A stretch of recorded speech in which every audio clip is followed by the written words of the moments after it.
Welcome back guys. हमने जहाँ से पार्ट 3 छोड़ा था हम वहीं से कंटिन्यू करते हैं। नेक्स्ट हमारा पैराग्राफ है poor man. It was in honour of this last lesson that he had put on his fine Sunday clothes and now I understood why the old man of the village were sitting there in the back of the room. It was because they were sorry too that they had not gone to school more. It was their way of thanking our master for his 40 years of faithful service and of showing their respect for the country that was there no more. तो हमारा जो French है, जो हमारा narrator है Alphonse डोडे, हमारे जो author हैं, लेकिन नरेटर हमारा फ्रेंच है, स्कूल बॉय। तो वो कह रहा है पुअर मैन। वो पुअर मैन कह रहा है उनके टीचर जो हैं एम हैमल को। पुअर मैन एक एक्सप्रेशन है जो किसी बेचारे व्यक्ति, अभागे व्यक्ति, या जब किसी पे हमको थोड़ी बहुत दया आ रही है तब हम यूज़ करते हैं पुअर मैन। इसका मतलब गरीब से नहीं है, इसका मतलब अभागे से हैं, दुखी से हैं, ठीक है। Poor man. It was in honour of this last lesson. In honour of this last lesson, तो ये जो लास्ट लेसन है उसके ऑनर में, उसके सम्मान में, that he had put on his fine Sunday clothes. तो हमारे जो एम हैमल है उन्होंने जो संडे क्लॉथ्स होते हैं, अच्छे वाले क्लॉथ्स, फाइन क्लॉथ्स मतलब अच्छा क्लॉथ्स होता है, जो अच्छे कपड़े होते हैं वो हम अच्छे ओकेशंस में पहनते हैं, तो वो वाले उन्होंने पहने हैं एम हैमल ने। And now I understood why the old men of the village were sitting there in the back of the room. तो अब समझ गया हमारा जो फ्रेंच है वो। अंडरस्टूड होता है समझा, अंडरस्टैंड का मतलब होता है समझना, ये पास्ट है अंडरस्टूड, तो समझा। वाई द ओल्ड मैन, जो बूढ़े लोग हैं, ओल्ड होता है बूढ़े, है ना।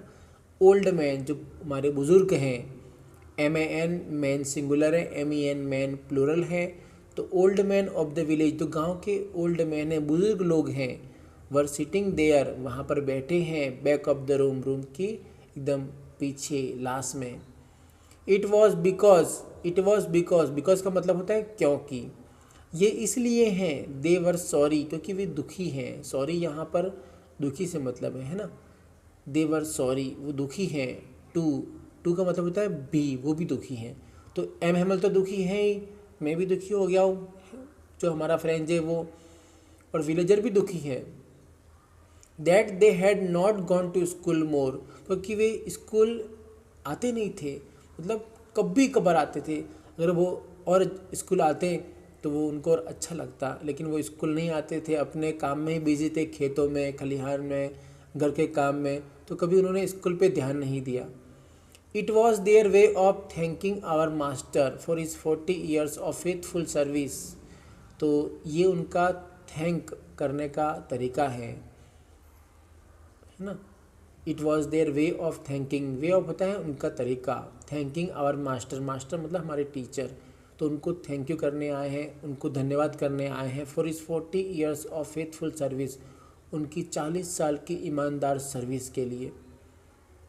And of showing their respect for the country that was there no more, और जो कंट्री है हमारा देश फ्रांस, उसे रेस्पेक्ट देने के लिए वहाँ पर उपस्थित हुए हैं, जो अब हमारी कंट्री नहीं है, क्योंकि हम अब जर्मन का पार्ट बन चुके हैं, है ना।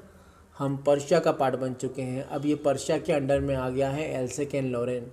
तो वो अपने कंट्री को रेस्पेक्ट देने के लिए, हमारे जो मास्टर हैं एम हैमल, उनको रेस्पेक्ट देने के लिए, उनको थैंक करने के लिए, धन्यवाद करने के लिए यहाँ पर उपस्थित हुए हैं। तो फ्रेंच अब सब कुछ समझ गया है, क्यों गांव वाले पीछे बैठे हैं, क्यों स्कूल में इतनी शांति है, एम हैमल क्यों दुखी हैं, वहाँ पर बुलेटिन बोर्ड पे क्या लिखा था, है ना। तो वहाँ पे लिखा था कि अब जो जर्मन लैंग्वेज, जो फ्रांस लैंग्वेज है, उसके बदले जर्मन लैंग्वेज पढ़ाई जाएगी, ये ऑर्डर आया था बर्लिन से। तो अब सारा मांजरा जो है हमारा जो फ्रेंच है वो समझ चुका है। आगे बढ़ते हैं नेक्स्ट पैराग्राफ की तरफ। While I was thinking of all this, I heard my name called. It was my turn to recite. What would I not have given to be able to say that dreadful rule for the participle all through, very loud and clear, and without one mistake. but I got mixed up on the first words and stood there, holding on to my desk, my heart beating and not daring to look up.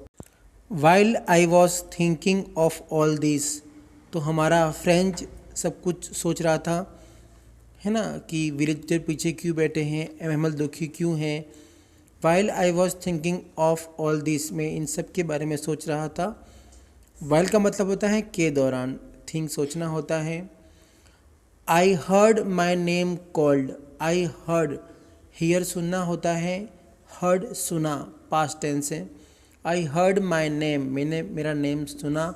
Called, तो called होता है पुकारना, तो मैंने मेरा नाम सुना, किसी ने पुकारा. It was my turn to recite, it was my turn, अब मेरी बारी थी. टू रिसाइट, रिसाइट होता है सुनाना, व्याख्या करना. तो आज पार्टिसिपल का लेक्चर है, तो उसे रिसाइट करना था, सुनाना था, उसकी व्याख्या करनी थी. तो उसका टर्न आया अभी, किसका, फ्रेंच का. It was my turn to recite. What would I not have given to be able, अब वो सोच रहा है कि अगर क्या होगा कि मैं ये नहीं बोल पाया या नहीं कर पाया. To say that dreadful rule for the participle all through, अगर मैं, जो हमारा फ्रेंच है वो सोच रहा है कि अगर मैं ये डरावना रूल जो है पार्टिसिपल का उसे अच्छी तरह से कन्वे नहीं कर पाया, उसकी व्याख्या नहीं कर पाया, उसे मैं सुना नहीं पाया, तो क्या होगा. वेरी लाउड एंड क्लियर, अच्छी तरह से, ज़ोर से और साफ, मतलब एक रिदम में मैं नहीं कह पाया तो क्या होगा. एंड विदाउट वन मिस्टेक, और कोई मिस्टेक भी नहीं करनी है मुझे. तो ये पार्टिसिपल का रूल है, मैं बिना मिस्टेक के ज़ोर से और पूरी साफ तरीके से अगर नहीं कर पाया तो क्या होगा. But I got mixed up, लेकिन उसने क्या किया, उसने सब मिक्स कर दिया, मतलब ख़राब कर दिया, वो अच्छी तरह से नहीं कर पाया. On the first words and stood there, but I got mix up on the first words, तो पहले ही वर्ड में जैसे उसने शुरू किया तो उसने ख़राब कर दिया, मिक्स कर दिया, तो मतलब वो अच्छी तरह से बोल नहीं पाया क्योंकि उसने याद नहीं किया था. एंड स्टूड देयर, और वहीं पर खड़ा रहा. होता है ना, जब क्लास में बच्चों को टीचर बुलाते हैं तो वो सही से नहीं बोल पाते हैं, तो फिर वहीं पर रुक जाते हैं चुपचाप. तो उसी तरह से हमारा फ्रेंच वहीं खड़ा रहा.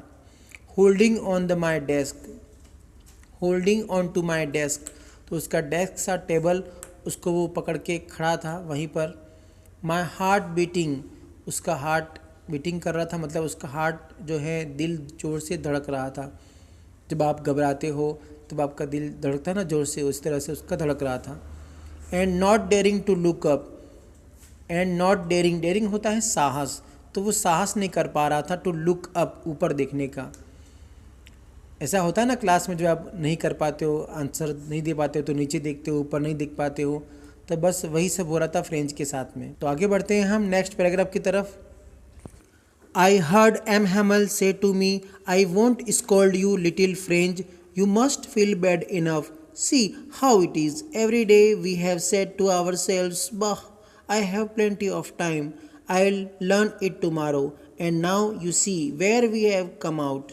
ओह, that's the great trouble with Elsek. She puts off learning till tomorrow. Now those fellow out there will have the right to say to you, how is it you pretend to be Frenchmen and yet you can neither speak nor write your own language, but you are not the roast. Poor little French, we have all a great deal to reproach ourselves with. I heard M. Hamel say to me. I heard, मैंने सुना. M हैमल जो हमारे teacher हैं, से to मी, उन्होंने मुझसे कहा, किससे, फ्रेंच से.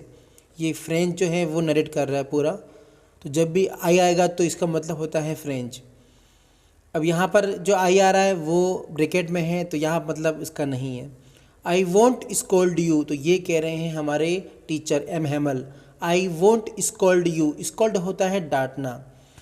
आई में वोंट, वोंट जो है विल नॉट का कॉन्स्ट्रक्शन है, विल नॉट का एब्रीविएशन है. विल नॉट को जब छोटे में करते हैं तो वोंट लिखते हैं, ये विल नॉट ही है. I will not scold you या फिर आई वोंट स्कोल्ड यू, एक ही बात है. आई वोंट स्कोल्ड यू, मैं तुम्हें नहीं डांटूंगा. स्कोल्ड मीन्स डांटना होता है. लिटिल फ्रेंच, छोटे फ्रेंड या प्यार से कहा उन्होंने। You must feel bad enough, तुम्हें बुरा लगना ही चाहिए। You must feel bad enough, तुम्हें बुरा लगना ही चाहिए। मस्ट मतलब ज़रूर होता है, फील मतलब महसूस होना है, तुम्हें बुरा महसूस करना ही चाहिए। सी हाउ इट इज़, देखो यह कैसे है ना, कि ये सब कुछ क्यों हो रहा है। See how it is, every day we have said to our self, every day मतलब रोज, वी हैव सेड हम खुद से कहते हैं, टू आवर सेल्फ होता है खुद से। Oh I have plenty of time, I have को कॉन्ट्रैक्शन किया है I plenty of time, I have plenty of time, तो मेरे पास बहुत सारा समय है। प्लेंटी होता है बहुत सारा, ज़रूरत से ज़्यादा, हम कहते हैं ना मेरे पास बहुत टाइम है, तो ये वही है। I plenty of time, I learn it tomorrow, I और डबल एल, आई विल है, I will learn it tomorrow, मैं इसे कल लर्न कर लूँगा या मैं इसे कल सीख लूँगा। हम पढ़ाई करते समय कहते हैं ना कि आज बहुत हो गया कल कर लूँगा, तो हम कल पे टाल देते हैं, छोड़ देते हैं। आई विल लर्न इट टुमारो, मैं कल इसे लर्न कर लूँगा। फिर एग्ज़ाम आता है तब सब दौड़ते हैं पढ़ने की, बेचारे मेरा पूरा नहीं हुआ है, इस तरह से होता है ना। एंड नाउ यू सी, लेकिन अब तुम देखो, where we have come out, हम कहाँ आ गए हैं, कि हम रोज़ बातें कल पर टालते आए और देखो हम कहाँ पहुँच चुके हैं, मतलब हमने हमारी लैंग्वेज भी नहीं सीखी है ना।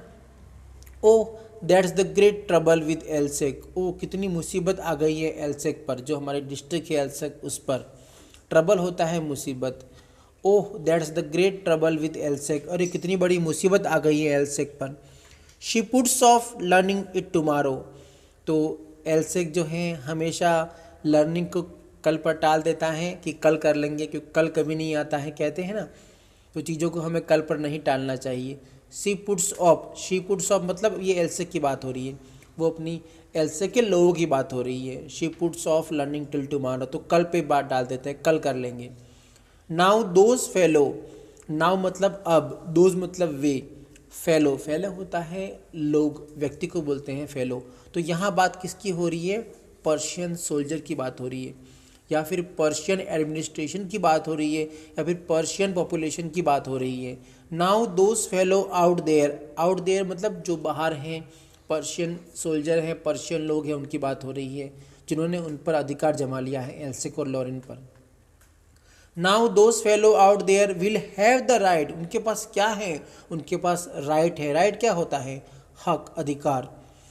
दे have the right to say to you, कि वो तुमसे कह सकते हैं, उनके पास अब अधिकार है कि वो तुमसे कह सकते हैं। क्या, हाउ इज़ इट, ये कैसे हैं, क्या बात है भैया। You pretend to be a French man, तुम दिखाते हो कि तुम फ्रेंच मैन हो, मतलब एल्सेक एंड लॉरेन पहले फ्रांस में थे, तो वो अपने आप को फ्रांसिस कह रहे थे, फ्रेंच मैन कह रहे थे।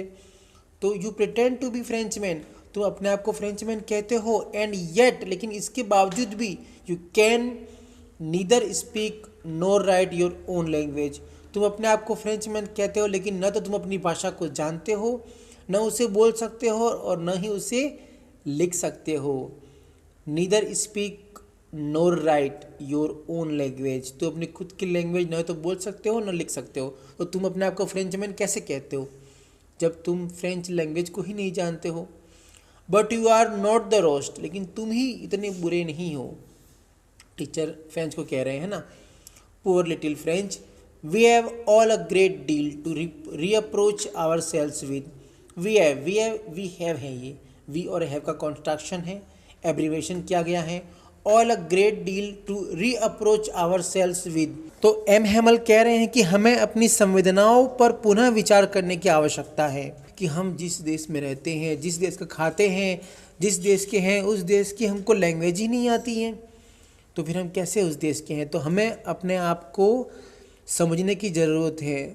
यहाँ पर स्कोल्ड डांटना है, आवर सेल्फ मतलब खुद से हैं, प्लेंटी बहुत सारा, ट्रबल मुसीबत होती हैं, फेलो कहते हैं व्यक्ति को, लोगों को, राइट होता है हक, अधिकार, और प्रिटेंड होता है दिखावा।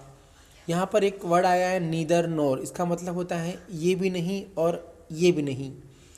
इधर और का मतलब होता है या तो ये या फिर ये, लेकिन नीदर नोर का मतलब होता है ना तो ये किया और ना वो किया, दोनों में से कोई नहीं, है ना। तो ये है हमारा पैराग्राफ।